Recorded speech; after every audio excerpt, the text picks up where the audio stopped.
There is a big difference between liking someone something and loving someone something. Okay, so when you like something, is an admiration. It's, you may even respect the person. You may, you may admire this thing or that person. You may be attracted to the person. You may show some respect, some warmth, but when you love someone, you're willing to sacrifice.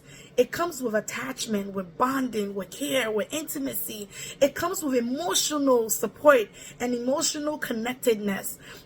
There is trust involved. It requires you to care about that person or their emotions and their needs, right? And put it in consideration to your needs. So when you get married based on a strong liking or lust, guess what? When the lust leaves you, or you no longer feel like you like them, because let's be honest, we don't always like our spouses, okay? We just don't.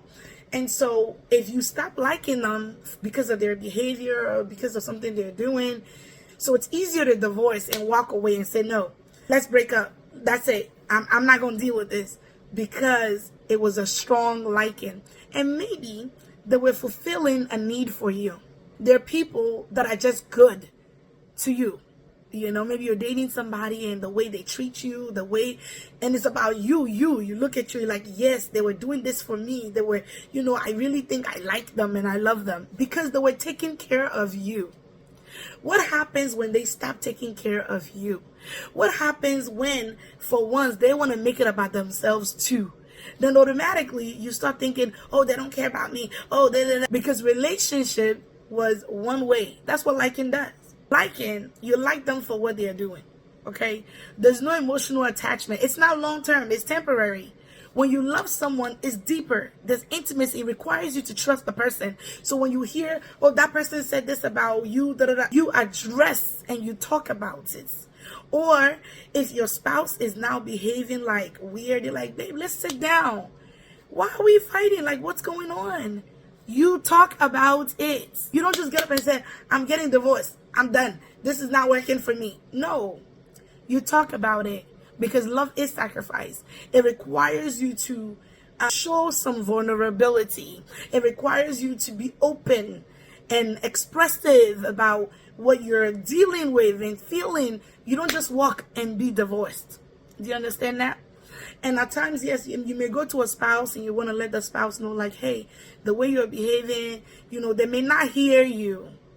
And that's normal. In many relationships, friendships, professional relationships, they may not hear you. It's easier to leave a job that you like than to leave a job that you love. If you love this job and the job is, listen, I've walked away from a lot of jobs. It's no surprise. I will walk away in a heartbeat. I may not necessarily love those jobs. Do you understand what I'm saying? It's harder to leave a job that you really, really love. Sometimes you love the people at the job, but you don't necessarily love the job itself. Sometimes too, you don't like people there, but you like the nature of the work you do. So you deal with the mess that may be going on. You understand what I'm saying? But I don't know why I woke up with that in my spirit. But let me encourage you to engage in relationships that you love the person. In other words, if this person never changes, would I still want to deal with them? That is one of the telltale signs that this is a temporary relationship or this is a long-term relationship. There are friendships that this one is just temporary. Some people, they're with you for what you can do for them. When you stop doing for them, they no longer want to deal with you. That's the way it is. It's in every sphere. Do you understand? So you have to be able to determine, okay, maybe this is a liking. This is a, I'm just excited to be with the person, or I just like the person close to me. And some people don't like to be by themselves. So they're wanting to date. Because they don't like to be alone. Don't mistake that for love. In the book of Leviticus, it talks about love your neighbor as yourself. Listen, that was all dandy. But we also know there are people that don't even love themselves. So when Jesus came and died for us, in the book of John chapter 13, he goes on and he says, this is the new commandment, that you love thy neighbor as Christ loved the church. So he said, let me be the standard of love. Because look, I died for you. There will be nobody in your life that's going to be that standard. But I died for you. So when you're loving somebody, think about the magnitude of what I did for you to love them.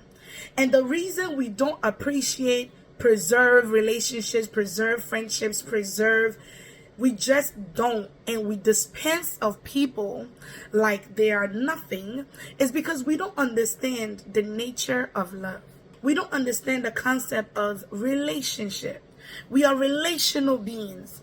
When you are in a relationship with anybody, ask yourself, is this somebody, I know Christ is not asking me to die for my husband.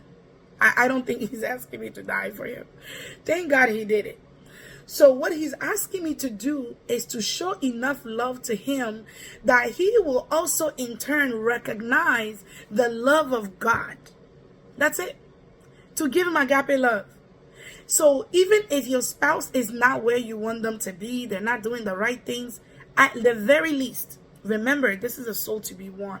That soul needs to be won. That what could I do to add to the lives? Now, if you even have children, in addition to that, guess what? You already know that when you have a child with somebody, that bond is forever, whether you want it or you don't want it. Co-parenting, non-parenting, look, you have a child with somebody, that bond is there. So far as your child is alive, you're still connected to that person.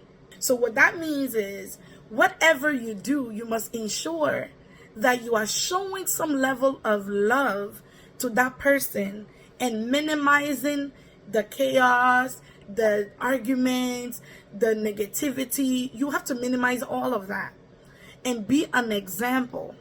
But that will require love. It will require you sacrificing, your image, your this, your that, to ensure that you are not giving that person a negative vibe.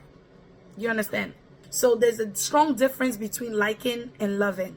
And a lot of times, maybe out of love or whatever, people can take advantage of you because you love so much, or because you're this and that. I mean, use wisdom with everything.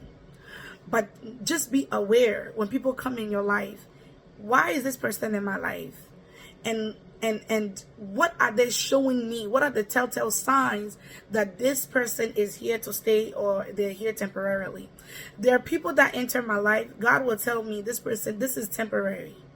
I will go places, he will say, this is temporary. And by knowing that, it doesn't necessarily tell me behave anyhow. No, you still do what you have to do until that appointed time. Do you understand what I'm saying? So if you're in that marriage and God hasn't said, release yourself, get out of the marriage, you can't get out. You sent yourself there. So you might think, oh, let me send myself out. But you got to make sure that that decision you're making to divorce, to remove and disconnect from this person is truly what God is telling you to do. But to avoid all of that, marry based on love and not based on liking. All right?